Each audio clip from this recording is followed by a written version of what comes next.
2,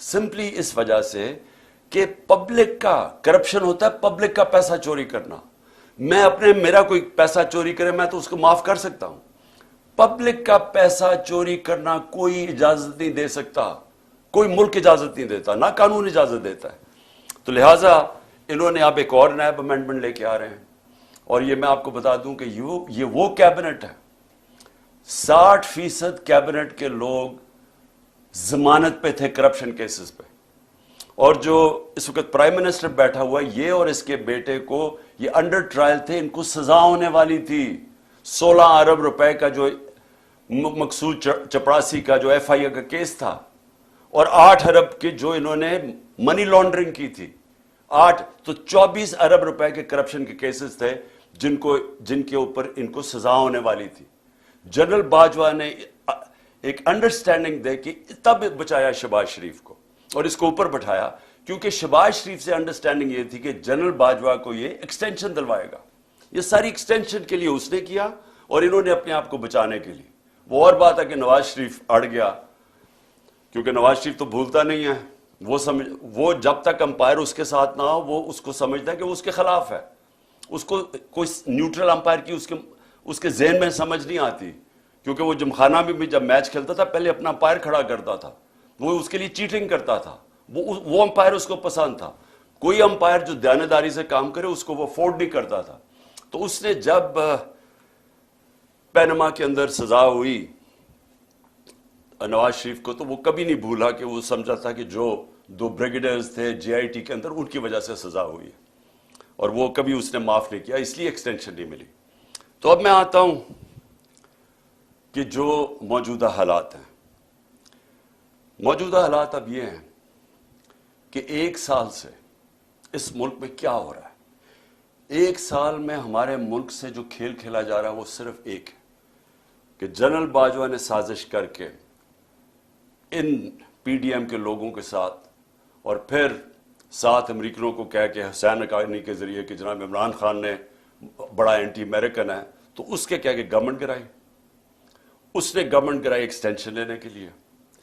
ان کو N R O دلوایا اس نے، اور وہ این آر او جب مل گیا تو ان کا سب سے بڑا خوف اب یہ تھا کہ یہ پہلے پیسہ چوری کرو، اب پیسہ چوری کو بچاؤ. اور خطرہ یہ ہے کہ کسی طرح عمران خان اب واپس نہ آ جائے، کیونکہ یہ اتنی مشکلوں سے انہوں نے این آر او لیا، تو ان کو خطرہ تھا کہ پیسہ پکڑا جائے گا. تو سارا ملک سے جو ہو رہا ہے وہ یہ یاد رکھیں، میرے پاکستانی یاد رکھیں کہ صرف اور صرف یہ اپنی چوری بچانے کے لیے یہ ملک کا سارا نظام تباہ کر رہے ہیں.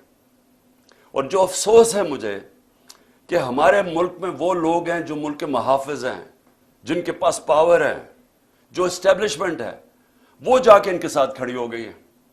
اور یہ مل کے ہو کیا رہا ہے کہ ملک کا نظام تباہ کیا جا رہا ہے، صرف اور صرف کسی طرح عمران خان نہ آ جائے واپس.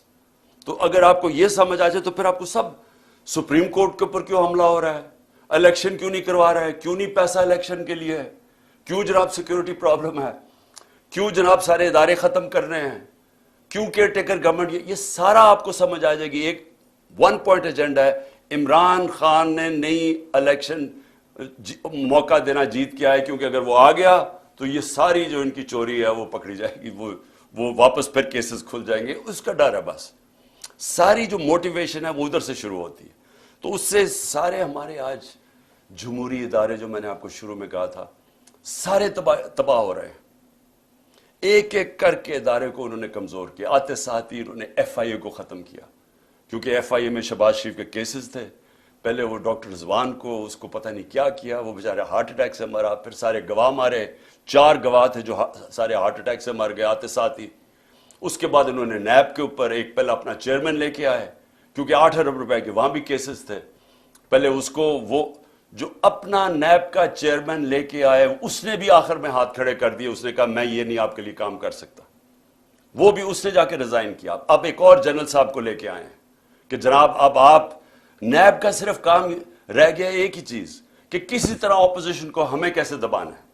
سارے ان کو معاف کر دیے کیسز 1100 ارب روپے کی. اب کیسے اپوزیشن کے خلاف انتقامی کاروائی کرنی ہے. ایف آئی اے کا کیا کام رہ گیا؟ ان کے کیسز ختم کر کے ہمیں ہمارے خلاف کیسے انتقامی کارروائی کرنی ہے. پولیس وہ آدمی اسلام آباد میں جو لے کے آئے ہیں آئی جی, اس کو سزا ہونے والی تھی. سیف سٹی پروجیکٹ میں یہ پکڑا گیا تھا کرپشن میں, اس کو سزا ہونے والی تھی. شہباز شریف اٹھا کے اس کو وہاں لے گیا. اب کیونکہ اس کو ڈر ہے کہ اس کو سزا ہو جائے گی, وہ پورے اس کے غلط کام کرنے کے لیے تیار ہے. یہاں پولیس آفیسرز جو یہاں لے کے آئے ہیں, یہ وہی پولیس آفیسر تھے جنہوں نے 25 مئی کو ہمارے پر ظلم کیا. ان پولیس آفیسرز کو الیکشن کمیشن جان کے واپس لے کے آئی. ہم نے الیکشن کمیشن کو خط لکھا کہ 22 ایسے لوگ ہیں, گورنمنٹ آفیسرز اور پولیس آفیسرز, انہوں نے ہمارے پہ ظلم کیا تھا 25 مئی پہ. گھروں میں گھس گھس کے, یہ کبھی پاکستان میں نہیں ہوا کہ رات کے اندھیرے میں 2-3 بجے رات کے انہوں نے گھروں میں گھسے اور لوگوں کو اٹھایا, دروازے توڑ کے اندر گئے, لوگوں کو پکڑ پکڑ جیلوں میں لے کے گئے, عورتوں کو ہراساں کیا, نہ چادر نہ چار دیواری. انہوں نے 11 سال کے بچے کو اٹھا کے لے گئے جب باپ نہیں تھا. تو انہوں نے ان آفیسرز نے جنہوں نے یہ ظلم کیا تھا, اسی الیکشن کمیشن نے واپس ان کو لے کے آئے. اور یہ پھر میں کہنا چاہتا ہوں, ادارے, پولیس کا ادارہ, پارلیمنٹ کا ادارہ کیسے ختم ہوا؟ راجہ ریاض جو نون کے ٹکٹ پہ لڑنا چاہتا ہے اس کو اپوزیشن لیڈر بنا دیا. تو پارلیمنٹ بھی کبھی چلتی ہے اپوزیشن کے بغیر؟ پارلیمنٹ ختم.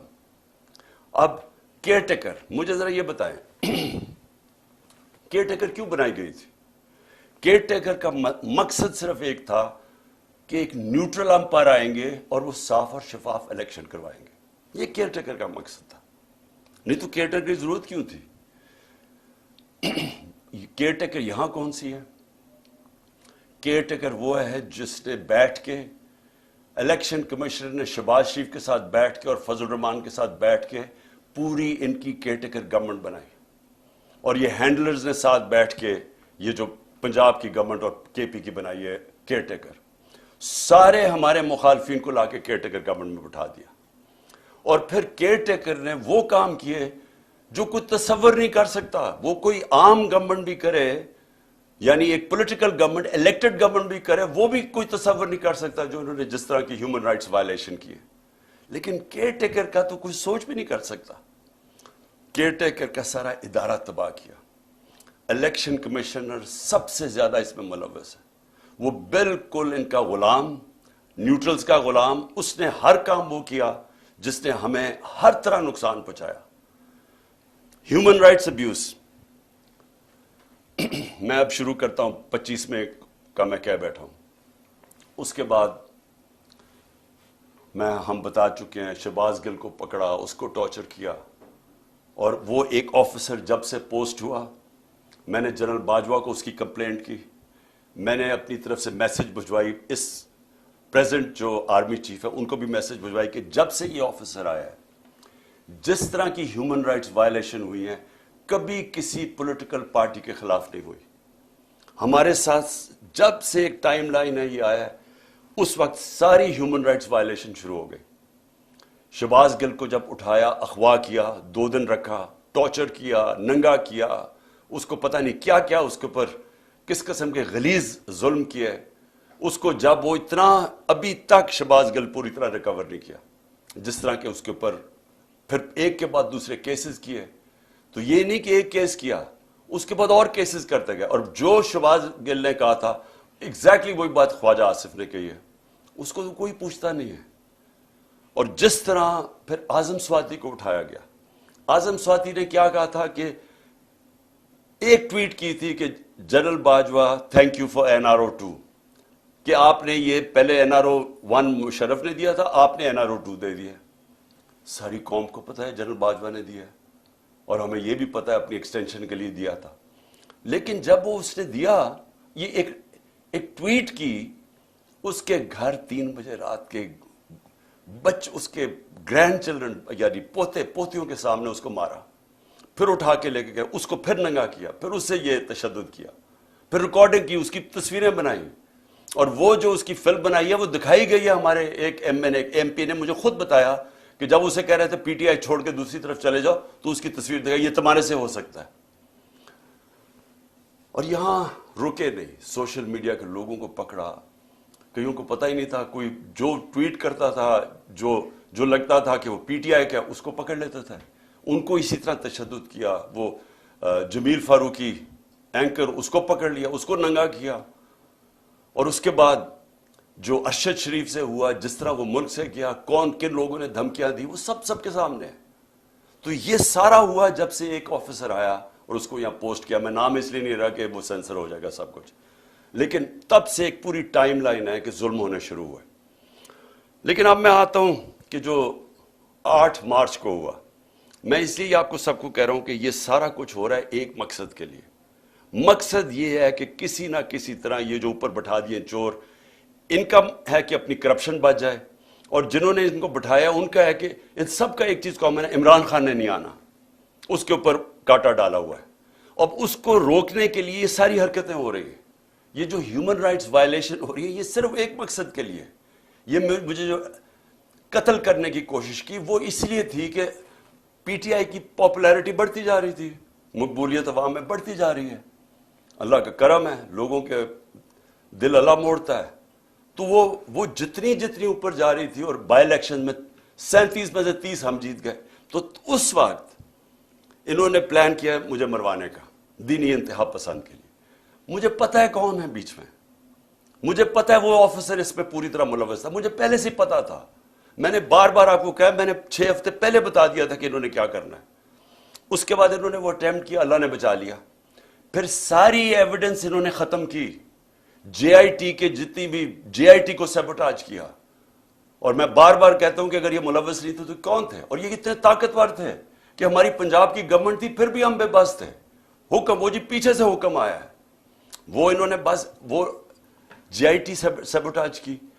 اس کے بعد انہوں نے جس طرح کا کریک ڈاؤن کیا لوگوں کے اوپر, ہمارے لوگوں پہ دھمکیاں, لوگوں کو دھمکیاں دے رہے ہیں.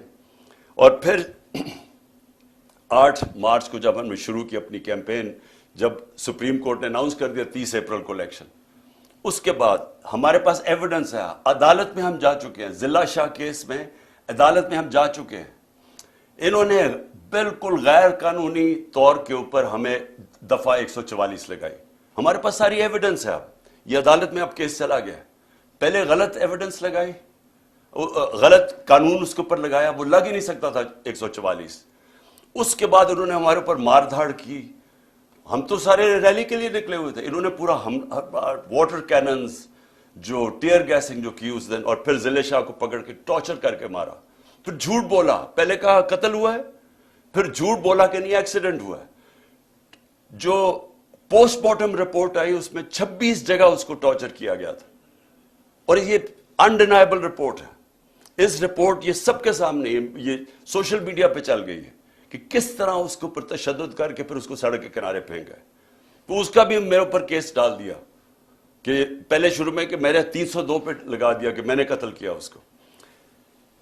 لیکن اس کے بعد جو انہوں نے 14 کو کیا, اب ہم نے عدالت میں اب اس کا کیس کیا, ہمارے پاس اب ساری ایویڈنس ہے. کیسے انہوں نے پہلے ایک ڈی آئی جی کو لے کے آئے, جبکہ ایک انسپیکٹر کا کام تھا وارنٹ ایشو کرنا. پہلے تو وارنٹ ایشو کرنی چاہیے تھی ان کو, بنی گالا, اس کی پوری پروسیجر ہے. اور پھر سے وارنٹ کیا تھی کہ میں نے وہ صرف عدالت میں پیش ہونا تھا 18 تاریخ کو. میں پہلے سے ہی کہہ رہا ہوں کہ میں عدالت میں پیش رہا ہوں, اس کے باوجود وہ وارنٹ ایک بجائے انسپیکٹر لانے کے ڈی آئی جی لے آیا. ہمیں تب ہی لگا, پھر 1000 پولیس جمع ہو گئی یہاں, پھر یہاں ٹیئر گیسنگ شروع ہو گئی. میں نے اپنے وکیلوں کو بلایا.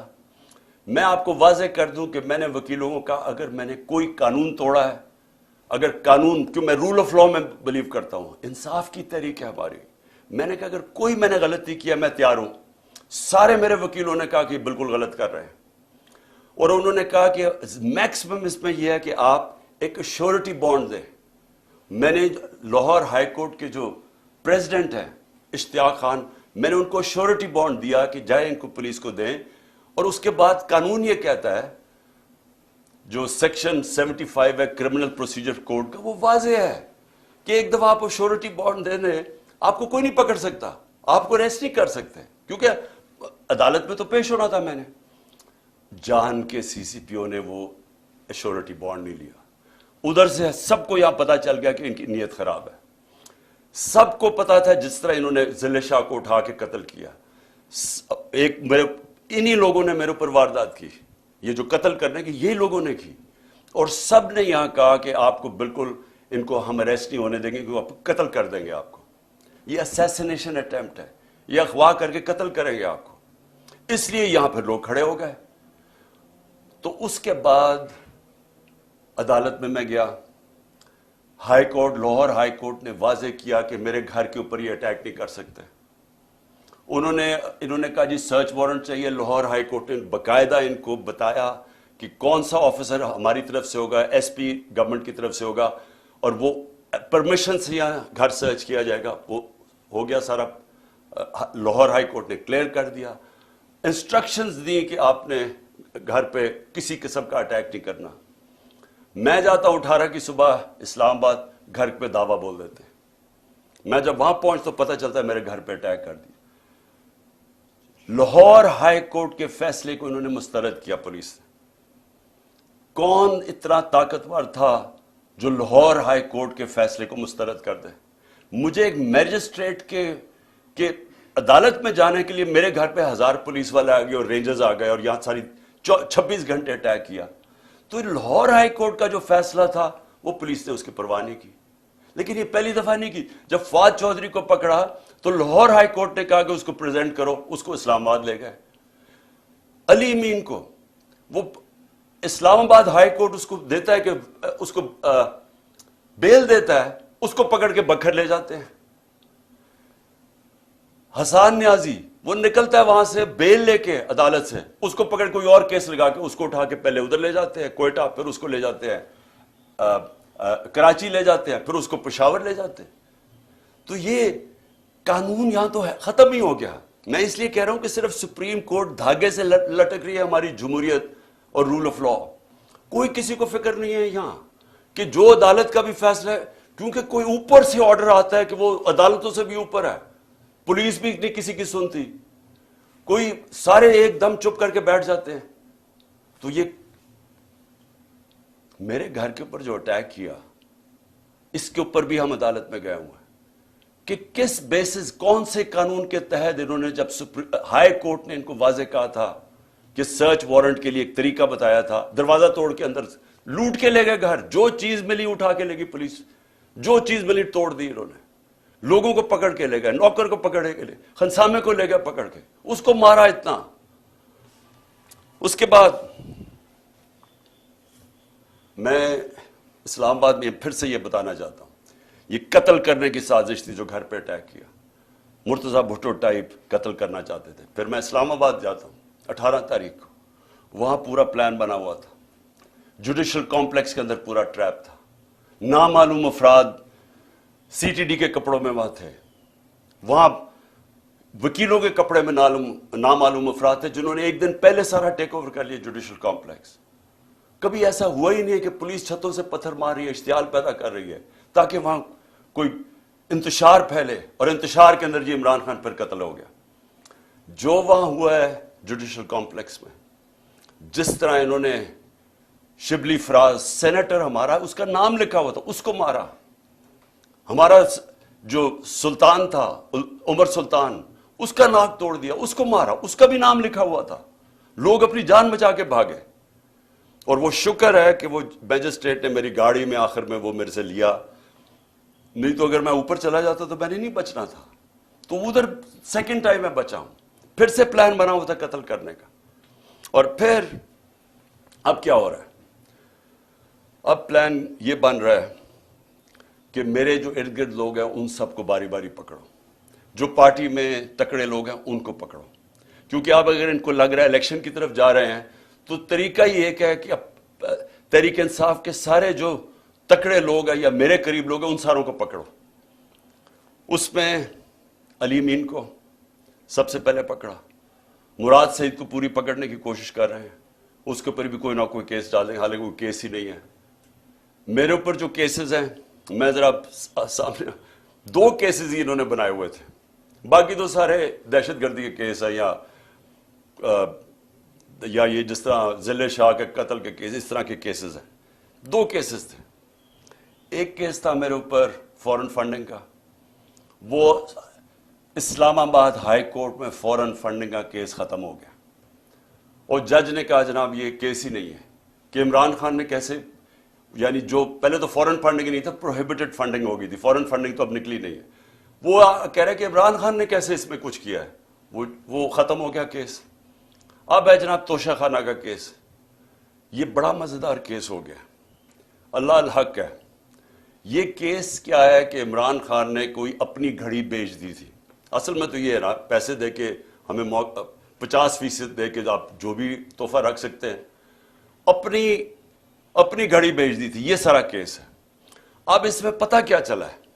پتہ یہ چلا ہے کہ نواز شریف نے 10 سال ایک چوری کی گاڑی چلائی، توشہ خانہ کی گاڑی اس نے ڈکلیئر کیے بغیر گھر میں رکھی 10 سال۔